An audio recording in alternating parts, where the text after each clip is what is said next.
Thanks for tuning in, Aries. Happy New Year. It's January 2022. Whoa.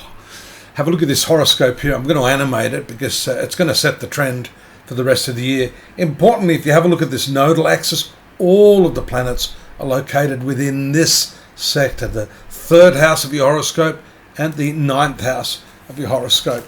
And that tells us that this upper part of your horoscope, your self-awareness, your career, your social life, all of this part of the horoscope is dominant throughout January 2022. I'm going to be talking about the rest of the year later. I've got a whole yearly synopsis for you.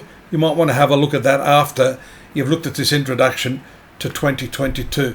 Now, what do we have up here? We have the Sun, Venus retrograde up here in the top part of your horoscope. This is the career area of your horoscope. And Mercury, as you can see, quickly on January 2nd, moving into your 11th house, along with the moon.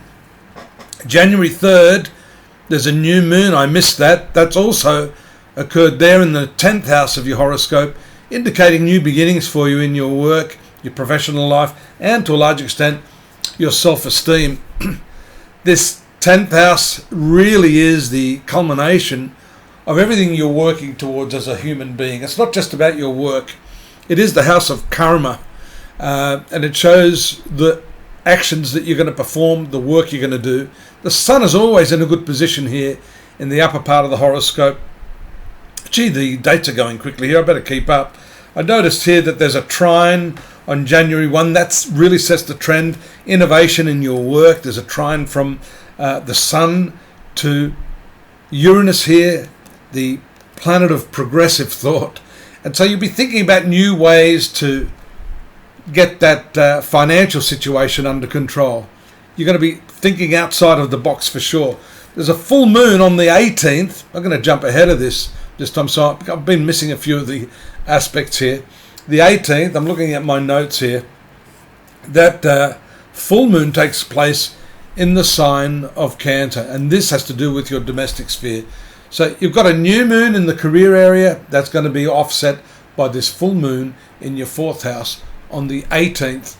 A lot of other aspects are taking place there. I've noticed there the retrograde movement of Mercury. You can see there it's gone stationary in the 11th house. Just when you thought you were going to get all serious about your friendships, your networking, there we see the combined influence of Mercury and Saturn. It backs off. It backs off, and I believe it actually goes back into Capricorn on the 26th. So a lot of toing and froing between this 10th house and 11th house, work and friendships. They're also the domestic circumstance, strongly focused on that full moon of the 18th I've written there. Fifth house moon there is also nice for creativity. That's going to set the trend for the rest of the year as well, because the fifth ruler, the Sun, there in the 10th house, shows us exactly where you're going to direct those energies if you're looking to make headway this year, at least in January. But we're going to talk about that, as I said earlier, with the snapshot of the whole year and the key points, the eclipses that are going to punctuate the timeline of 2022 for you. You notice up here, you've still got that retrograde Venus, and I believe that goes direct on the 29th, right at the very end of the month. So a lot of connections there with Venus ruling your 7th house. That's your marital and relationship sector. Up here in the 10th house, I dare say that there's a lot of rethinking going on in terms of the way you deal with your relationships, how that's cutting into your work, or rather vice versa, how the work is cutting into your relationships. And that's also shown by the full moon there in your 4th house. Notice the movement of the Sun out of the 10th house. It will have crossed the conjunction of Pluto. That's a big one. Just before it exits there, I've got the dates here on the 20th. So just a little before that, 3 or 4 days earlier. A lot of powerful subliminal energy there going on. Notice Mercury moving back into the 10th house. So there's 2 retrograde planets then in the career sector, with Mars also moving into that area around the 27th, 28th, starting to pick up steam. That's an excellent placement.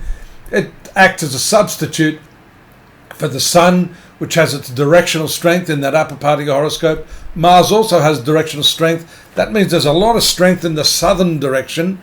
And if you're looking to make headway in your career, that could indeed be an area where you'll find some success.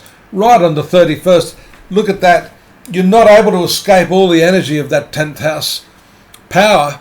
You started the month off with the jam-packed energy of all those planets, and then you've got the retrograde movement of these planets. Venus very stationary, having just getting ready to move into its forward direction with the moon there. Mars, that retrograde Mercury, showing you're going to be doing a lot of rethinking about your work, having to rethink and reappraise some of the strategies that you've got for the year. It's a good time to do it, the first month of the year. Now, go over to astrology.com.au because I've got the monthly aspectarian there, which will show you chronologically what's happening. We've got the weeklies that I'm putting up now. And, of course, the big thing is what's happening for you. Don't forget to subscribe. Drop me a note if you want. If you're looking to find out personally what's happening from your own individual horoscope, I'm here to help you with that. Just drop me a line and I'll be in touch with you. Happy New Year again. Take care and I'll see you next month. Bye-bye.